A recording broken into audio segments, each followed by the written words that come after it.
Assalamualaikum warahmatullahi wabarakatuh. Halo semuanya, perkenalkan nama saya Deva Kurnia Novitasari dengan NIM 236151055, program studi Tadris Bahasa Indonesia Fakultas Adab dan Bahasa. Di video kali ini saya akan membuat salah satu video tentang bagaimana etika dalam penggunaan AI dan algoritma, dan juga bagaimana sih kecanggihan AI dan algoritma di zaman sekarang, di mana globalisasi yang semakin pesat, teknologi juga berkembang secara pesat juga. Untuk itu langsung saja ke videonya. Kita pasti seringkali bersinggungan dengan yang namanya AI atau algoritma, apalagi kita sebagai generasi muda itu pasti sangat-sangat bersinggungan dengan AI. Nah, sebenarnya apa sih AI dan algoritma itu? Artificial Intelligence atau biasa disebut dengan AI itu adalah kecerdasan buatan dengan teknologi yang memungkinkan komputer dan mesin untuk berpikir dan belajar layaknya manusia pada umumnya. Kemudian algoritma sendiri itu adalah sebuah petunjuk atau langkah demi langkah yang dilakukan oleh komputer untuk komputer itu menyelesaikan tugas dengan baik, seperti itu. Nah, contoh dari algoritma sendiri itu biasanya ketika kita mencari di laman Google. Nah, algoritma ini yang memunculkan konten-konten yang sesuai dengan pencarian kita. Kemudian contoh lainnya adalah FYP TikTok atau beranda yang ada di TikTok. Nah, algoritma ini berperan untuk menampilkan video-video apa saja sih yang akan disajikan di akun-akun TikTok kalian.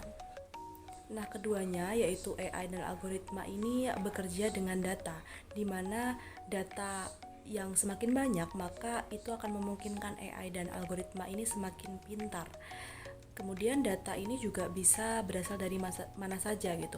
Contohnya mungkin dari pencarian kamu, pencarian dari media sosial kamu, kemudian lokasi GPS, kemudian ada juga siapa saja sih yang kalian ikuti, kemudian bahkan berapa lama kalian menonton video tertentu atau foto tertentu di sosial media, itu juga bisa mempengaruhi algoritma yang ada di sosial media kamu atau di teknologi yang kamu miliki. Kecanggihan AI itu kan pasti kita bertanya-tanya, siapa sih yang mengendalikan gitu ya, siapa sih yang membuat gitu kan. Nah, mungkin kita berpikir selama ini bahwa teknologi itu bersifat netral gitu. Sesuai faktanya itu tidak seperti itu, dimana di balik kecanggihan AI atau fitur-fitur yang ada di sosial media itu ada perusahaan-perusahaan besar yang ada di baliknya, di balik layar gitu. Mereka atau tanda kutip itu perusahaan-perusahaan besar itu seperti Google, Meta itu terdiri dari Facebook, Instagram, WhatsApp dan lain sebagainya, kemudian TikTok dan juga aplikasi-aplikasi lainnya. Itu mengembangkan AI ini menjadi fitur-fitur mereka seperti itu, dan juga algoritma yang ada di dalamnya. Nah, perusahaan-perusahaan yang aku sebutin tadi itu mempunyai kekuatan besar.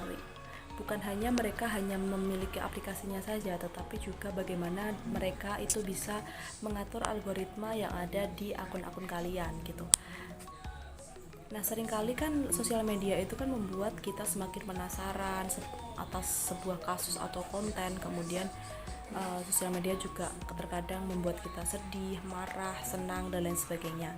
Nah, itu perusahaan-perusahaan ini yang mengatur algoritma yang ada di akun-akun kita gitu, sehingga kita tuh dipaksa untuk terus-terusan mantengin atau melihat dari teknologi yang mereka buat atau aplikasi yang mereka buat, sehingga mereka juga bisa menaruh iklan yang lebih banyak yang bisa kita lihat di sosial media dan membuat mereka semakin kaya dan juga memiliki income yang besar gitu dari iklan-iklan yang mereka taruh di sosial media, seperti itu.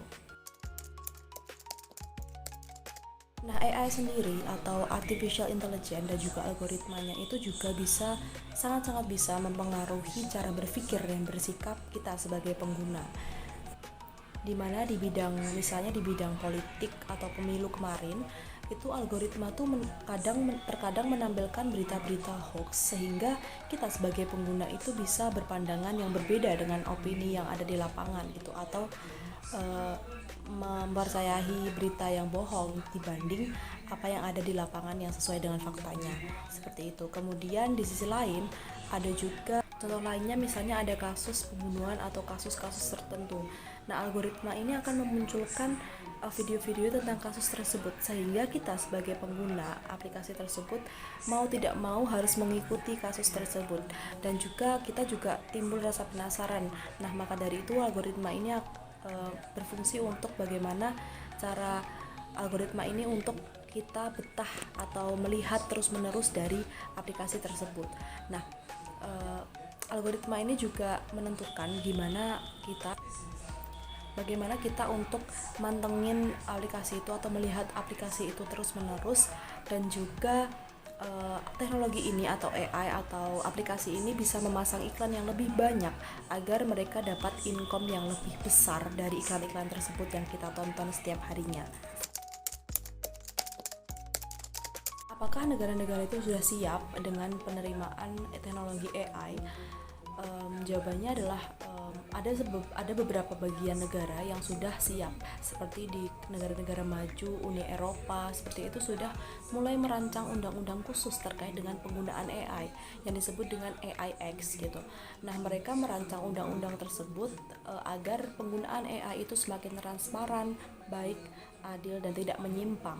Namun di sisi lain, itu di sebagian negara lainnya seperti Indonesia misalnya, itu belum ada rancangan undang-undang khusus terkait dengan penggunaan AI dan juga teknologi-teknologi seperti itu. Video AI itu juga semakin kesini tuh semakin canggih, di mana AI sendiri atau video AI khususnya itu sama persis dengan gerak-gerik manusia, dan itu jika tidak dilakukan dengan positif atau tidak dilakukan dengan baik, maka itu akan menjadi ancaman yang besar untuk melakukan tindak kejahatan seperti penipuan dan lain sebagainya. Nah, saya punya contoh satu video AI, mungkin kita bisa lihat sama-sama. Kakek, apa pesan kakek untuk anak muda di luar sana? Kamu harus berhasil dulu, baru bisa dihargai. Terkesan kejam, tapi dunia butuh pembuktian. Video AI yang sama persis dengan gerak-gerik manusia. Nah, bisa dilihat bahwa itu memang benar-benar sangat persis dengan gerak-gerik manusia, di mana dia bisa berbicara, bisa bergerak layaknya manusia, bisa berpikir, bisa kontak dengan lainnya gitu. Nah, itu juga perlu kita waspadai, di mana jika penggunaan AI itu tidak baik atau tidak dilakukan dengan positif, maka itu bisa jadi bahan kriminal. Nah, perbuatan kriminal yang dimaksud itu bisa dengan penipuan atau mungkin bisa tindak kejahatan yang lainnya yang lebih parah seperti itu. Jadi kita wajib waspada dan juga peka terhadap video yang dibuat oleh AI. Di sisi lain juga AI itu punya dampak buruk lainnya seperti privasi pribadi yang terancam gitu, di mana AI itu mencoba untuk meminta izin di aplikasi-aplikasi tertentu. Nah, itu juga salah satu bisa kebocoran data dari pribadi kita gitu. Maka dari itu waspadai akan hal ini agar kita semakin peka gitu, apa sih yang dimau oleh aplikasi, dan juga baca betul-betul dengan privasi dan juga kebijakan dari aplikasi tertentu. Langkah yang kita bisa lakukan, yang pertama yaitu tingkatkan literasi digital kita. Sebagai pengguna, kita juga harus pintar memilih mana aplikasi yang akan di-download, mana yang harus dihindari, seperti itu. Lalu yang kedua yaitu jaga data pribadi. Nah, data pribadi itu bisa saja menjadi bumerang bagi kita, dan juga data pribadi itu harus dijaga semaksimal mungkin agar data pribadi kita tidak bocor ke publik, seperti itu. Lalu yang ketiga yaitu gunakan teknologi secara sadar. Nah, sadar yang dimaksud adalah bagaimana kita berpikir bahwa mengapa sih kita harus memiliki aplikasi ini, apakah kita sangat butuh aplikasi ini atau tidak, seperti itu. Kemudian yang terakhir yaitu gunakan AI atau artificial intelligence dengan etika gitu, dimana AI itu bisa membantu manusia, bukan menggantikan manusia. Jadi kita harus memastikan bahwa teknologi ini digunakan dengan baik dan juga bisa bermanfaat bagi manusia. AI bisa digunakan untuk apapun dan untuk siapapun, tergantung siapa yang menggunakannya. Kita tidak boleh takut pada AI, tetapi juga tidak boleh buta akan resikonya. Yang terpenting sekarang adalah bukan hanya membangun teknologi yang canggih, tetapi juga menciptakan teknologi yang bisa bermanfaat bagi manusia dan juga bisa transparan. Teknologi semakin canggih juga manusianya juga harus lebih pintar dalam menggunakan teknologi. Jadi tetap hati-hati terhadap teknologi yang berkembang. Kita boleh menggunakannya, tapi juga kita harus paham resiko-resiko yang ada di dalamnya. Mungkin itu saja yang bisa saya sampaikan pada video kali ini. Kurang lebihnya mohon maaf. Wassalamualaikum warahmatullahi wabarakatuh.